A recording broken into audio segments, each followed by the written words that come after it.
Hello and welcome to Middle East Matters. I'm Rochelle Ferguson-Biahi. Coming up in today's show. Anger grows over a video purportedly showing Turkish-backed rebels abusing the corpse of a female Kurdish fighter. Our reporters spoke to women fighters from the US-backed Syrian Democratic Forces. Israel issues deportation notices to African asylum seekers saying they must leave or be forcefully removed. And Egyptian officials hope that recent archeological finds could tempt tourists back to the land of the pharaohs.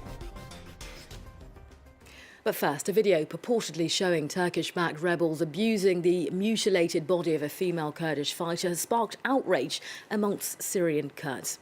Well, the footage has emerged amid Ankara's ongoing offensive against the Kurds in Syria's northern Afrin region. Our journalist spoke to Kurdish and Arab women fighting on the side of the US-backed Syrian Democratic Forces. Allahu Akbar. Allahu Akbar. Allahu Akbar. A video unbearable to watch.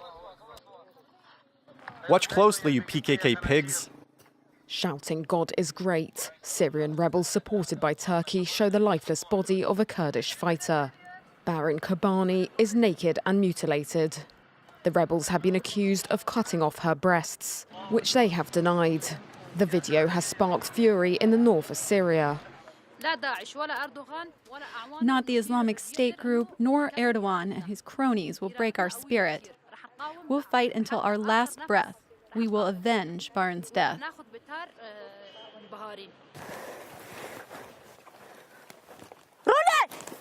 Supported by the West, thousands of young Kurdish and Arab women in the Syrian Democratic Forces are fighting against the Islamic State terrorist group.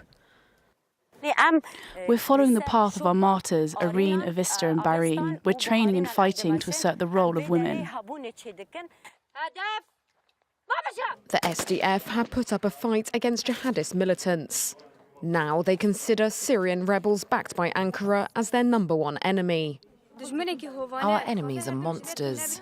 They want to crush women and make them become their slaves. But we're not going to let them.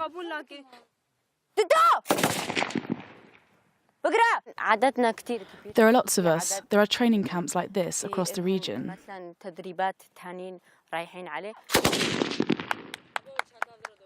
In the SDF, fighters killed in combat are considered martyrs. Photos of Barin Kobani bring back memories. In 2012, Azmin was taken hostage by Al-Qaeda in Syria. She was freed in exchange for the body of a commander. They didn't rape me, but they electrocuted me to make me talk. They put out cigarettes on my skin and they hit me. It was really awful, but I didn't give in.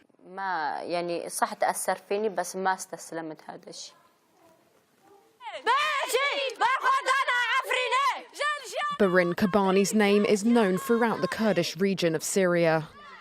Women in the SDF in Afrin say they're ready to avenge her death.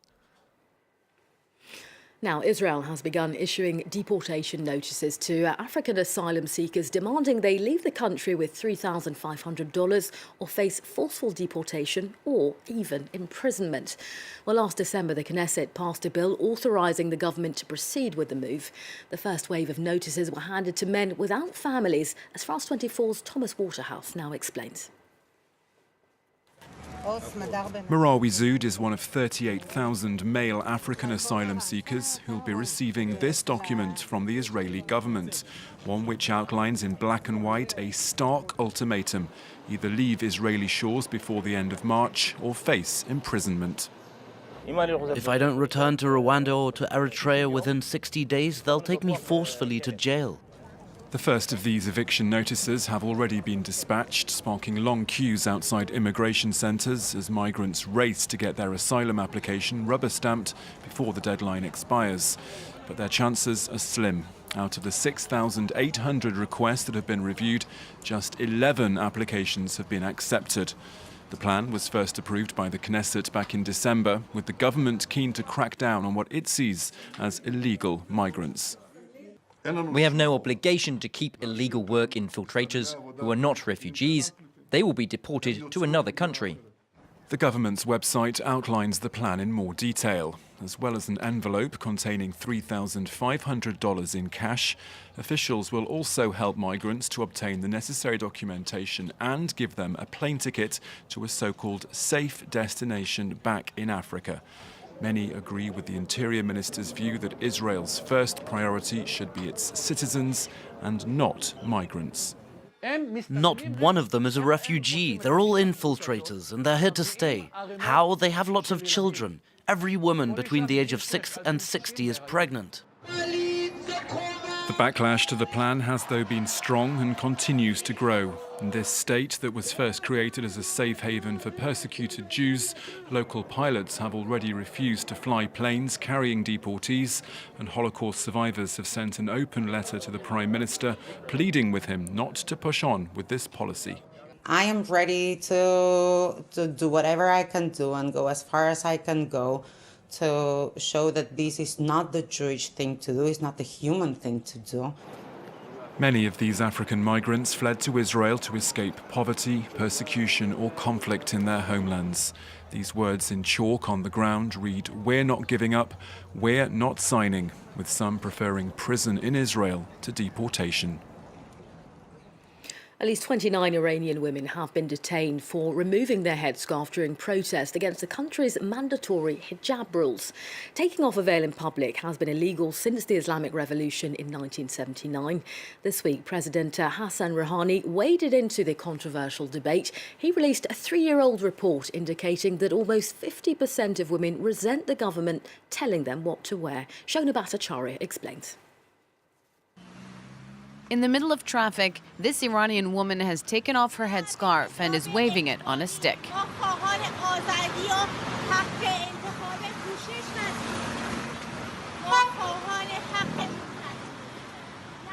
An act of rebellion that was filmed and posted online late January. Incidents like these have been taking place more and more. Encouraged by a dissident living in the United States, every Wednesday, dozens of young city-dwelling women defy the religious leaders in power. The photos have gone viral on social networks. A few months ago, one of the pioneers of the movement agreed to speak to reporters. She arrived with her hair uncovered, but wore a headscarf during the interview to avoid arrest. Please let us take off this scarf. I want the government to hear me, to listen to me as a Persian girl. In the last few years, women have taken a more relaxed approach to the veil, especially in larger, less conservative cities. But the issue has come to the surface again since protests against the government and the economy in January. A new generation of Iranians are expressing their views more boldly. This is tied to what we can call the modernization of society, the fact that the individual counts in Iran now. People believe individual rights should be respected. Early February, 29 women were arrested. Wearing a veil is required by the law, but times are changing. Half of Iranians were against policing what women wear back in 2014. That's according to a study from that period that was released by Hassan Rouhani's office. A timed message from the president that pits him squarely against the policies of religious conservatives. Now, for centuries, archaeologists have pondered over the secrets of ancient Egypt. Near Cairo recently, they discovered an ancient tomb believed to belong to a high-ranking priestess. Just months before, they located a secret enclosure inside the Great Pyramid of Giza. Egypt's officials hope the finds can tempt tourists back to the country. For 2,500 years, the bodies of thousands of high-ranking pharaohs have laid here in the shadow of the pyramids at Giza. In this cemetery, archaeologists have recently discovered the tomb of yet another, a priestess known as Hetpet. The colourful walls of her burial chamber are fortunately still intact. Here we have an illustration of an orchestra. It's something that's very rare. Egyptologists will now decipher the exact meaning of these centuries-old paintings. Almost 2,000 years after the death of the last pharaoh, authorities continue to announce new finds, like this statue of Ramses II, unearthed last year in the middle of a residential neighbourhood. Measuring nearly 8 meters long, it's exactly like the one standing proud in the famous Abu Simbel temples. For some archaeologists, these recent finds could well be just the tip of the iceberg. Every king had to build here, make statues, temples, obelisks, everything. But of all the mysteries that cloud modern-day Egypt, the most fascinating must surely be that of the pyramid of Cheops. Just a few months ago, experts armed with scanners came across a colossal hidden chamber big enough to hold a passenger jet. To find out what's inside, they plan to drill a 3-centimetre hole and slide in a robotic device. Some experts have rubbished the importance of this discovery, but for Egyptian officials, it's key to preserving the legend of the pharaohs. Last year, the number of history-hungry visitors doubled, even if the tourism figures are nowhere near what they were before the revolution. And finally, Lebanon has put several ancient sculptures on display following their recent return from the US. Now, the artefacts, which were stolen during the Lebanese Civil War, were unveiled at the Beirut National Museum on Friday. Their return comes as the global fight strengthens against antiquities smuggling.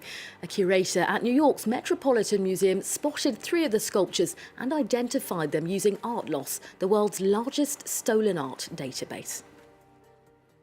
Well, that's it for this edition of Middle East Matters. Don't forget you can get our latest news on both Facebook and Twitter. Thanks for watching. See you at the same time next week.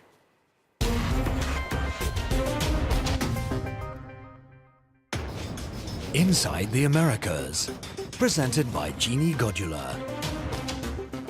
From North America to the southern tip of Patagonia, join us for a look at the latest political, economic, cultural and social news from the Americas. Inside the Americas on France 24 and France24.com.